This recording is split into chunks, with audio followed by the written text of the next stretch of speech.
AP Congress అధ్యక్షురాలు YS Sharmila ఒక ప్రమాదకరమైన రాజకీయానికి నాంది పలికారు. ఒకవేళ కాంగ్రెస్ పార్టీ స్టాండ్ కూడా ఇదే అయితే ఇక దేశవ్యాప్తంగా కాంగ్రెస్ పార్టీ అధికారంలోనికి రావడం అన్నది దాదాపు అసంభవమే అవుతుంది. ఇక్కడ ఇంకో విషయం ఏంటంటే తెలుగుదేశం పార్టీ వైఎస్ షర్మిల ఇద్దరు కలిసి ఏమన్నా ఈ రాజకీయాన్ని కొత్త రాజకీయాన్ని తెరపైకి తెచ్చారా అన్న అనుమానం కూడా కలుగుతోంది. విషయం ఏంటంటే ఇటీవల తిరుమల శ్రీవారికి పట్టు వస్త్రాలు సమర్పించేందుకు వెళ్ళిన ముఖ్యమంత్రి చంద్రబాబు నాయుడు గారు అక్కడ కొన్ని వ్యాఖ్యలు చేశారు. చాలా గ్రామీణ ప్రాంతాలు కూడా వెంకటేశ్వర స్వామి గుడులు కట్టాల్సిన అవసరం ఉంది. ప్రతి రాజధానిలోనూ గుడి ఉండాలి. తెలుగు వాళ్ళు ఎక్కువగా ఉండే చోట విదేశాల్లో కూడా ఆలయాలు కట్టేందుకు ముందుకెళ్ళాలి. దాతల సహకారం తీసుకోవాలి. ఇక్కడ టీటీడీ దగ్గర శ్రీవారి ట్రస్ట్ ద్వారా వచ్చిన డబ్బులు కూడా ఉపయోగిస్తూ ఆలయాలు కట్టాలి. మరీ ముఖ్యంగా గ్రామీణ ప్రాంతాల్లో సామాన్యులకు కూడా అందుబాటులో ఉండేలాగా ఆలయాలు కట్టాలి. అలా దాదాపు ఒక 5,000 ఆలయాలను కట్టేలాగా ప్లాన్ చేయాలి అంటూ టీటీడీకి ఒక సూచన చేశారు ముఖ్యమంత్రి చంద్రబాబు నాయుడు గారు. ఆయన ఎక్కడా కూడా గ్రామీణ ప్రాంతాల్లో ఆలయాలు కట్టాలి అన్నారే కానీ దళిత వాడల్లో కట్టాలి అన్న పదాన్ని వాడలేదు. కానీ వెంటనే వైఎస్ షర్మిల గారు వచ్చేశారు. నిజానికి ఎవరైనా చూసే వాళ్ళకి ఒక పార్టీకి అధ్యక్షురాలుగా ఉన్న ఆమె ఇంత ఓపెన్ గా ఇంత బహిరంగంగా ఎలా వ్యతిరేకించగలుగుతున్నారు అన్నది ఒక పెద్ద ఫజిల్. అలా వ్యతిరేకించడం వెనుక షర్మిల సొంత ఏజెండా ఉందా లేకుంటే కాంగ్రెస్ పార్టీ ఎజెండా అనేదా అన్నది కూడా చర్చించాలి. చంద్రబాబు నాయుడు గారు చెప్తున్నారు తిరుమల శ్రీవారి డబ్బులతో 5,000 గుళ్లను దళిత వాడల్లో కడతామంటున్నారు అని వేశారు.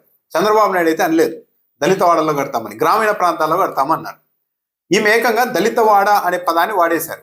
ఎందుకు వాడారు అంటే ఇక్కడ మత రాజకీయాలని చేయడం ద్వారా ఒకవైపు తెలుగుదేశం పార్టీ ఒకవైపు షర్మిల లాభపడాలనుకుంటున్నారా, ప్రజలు ఆ విధంగా వీళ్ళిద్దరు చీల్చడానికి ఏమైనా ప్రణాళిక రచించారా అన్న అనుమానం కలుగుతుంది. చంద్రబాబు నాయుడు గారు దళిత వాడ అన్న పదం వాడకపోయినప్పటికీ కూడా షర్మిల గారు వాడి మరీ దళిత వాడల్లో 5,000 ఆలయాలు ఎందుకు కడతారు, మేము కాంగ్రెస్ పార్టీ వ్యతిరేకిస్తోంది దీన్ని అన్నారు. ఆమె వ్యతిరేకించడం అనేది కాదు, కాంగ్రెస్ పార్టీ ఈ ఆలోచనను తీవ్రంగా వ్యతిరేకిస్తుంది.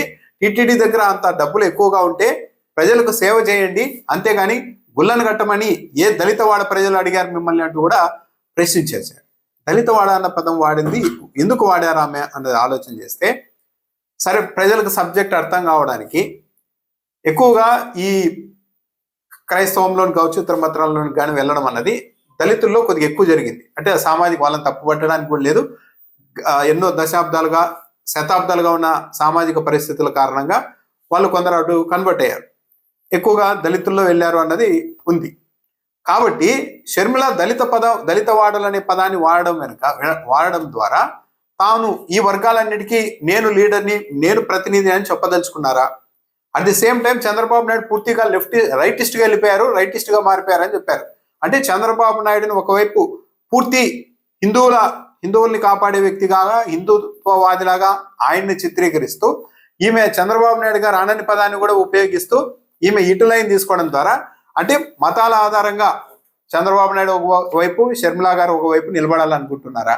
నిజంగానే కాంగ్రెస్ పార్టీ స్టాండ్ ఇదా? వెంకటేశ్వర స్వామి గుళ్లను గ్రామీణ ప్రాంతాల్లో కడితే కాంగ్రెస్ పార్టీ వ్యతిరేకిస్తుందా?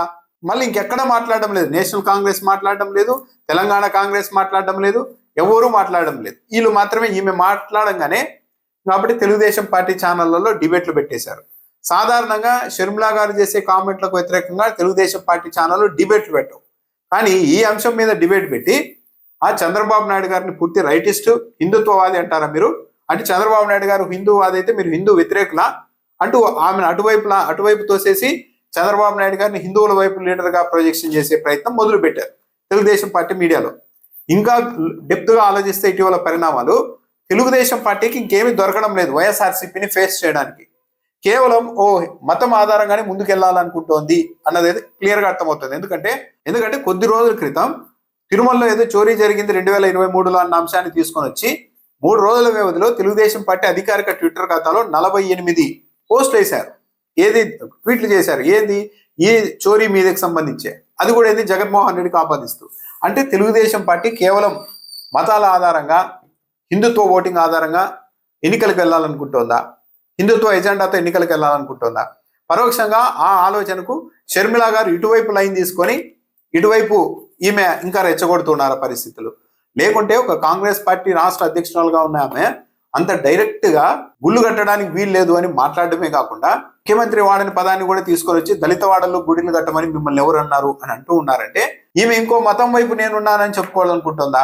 ఆ మతం ఓట్లు తనకు వస్తే చాలు, కాంగ్రెస్ పార్టీ గెలిచినా గెలవకపోయినా ఏ పార్టీ గెలవాలన్నా అన్ని మతాల వాళ్ళు ఓట్లు వేయాలి, హిందువులు మరీ ముఖ్యంగా వేయాల్సి ఉంటుంది. కానీ నాకు ఆ ఓట్లన్నీ ఏమొద్దు, ఈ ఓట్లు వస్తే చాలు, ఈ ఓట్లు చీలిస్తే హిందుత్వ ఓటింగ్ అంతా తెలుగుదేశం పార్టీ బీజేపీ వాళ్ళు తీసుకుపోతే ఆ మిగతా ఓటింగ్ నేను లాగేసుకుంటే వైఎస్ఆర్ కాంగ్రెస్ పార్టీకి ఓటింగ్ లేకుండా చేయగలిగితే, మా అన్నని రాజకీయంగా సమాధి చేయగలిగితే నా జీవిత ఆశయం నెరవేరినట్టే అన్న ఆలోచనతో ఆమె ఏమన్నా ముందుకు వెళ్తున్నారా అని అనిపిస్తుంది. కానీ ప్రజలు ఆలోచించాలి, మతాలకు అతీతంగా ఆలోచించాలి.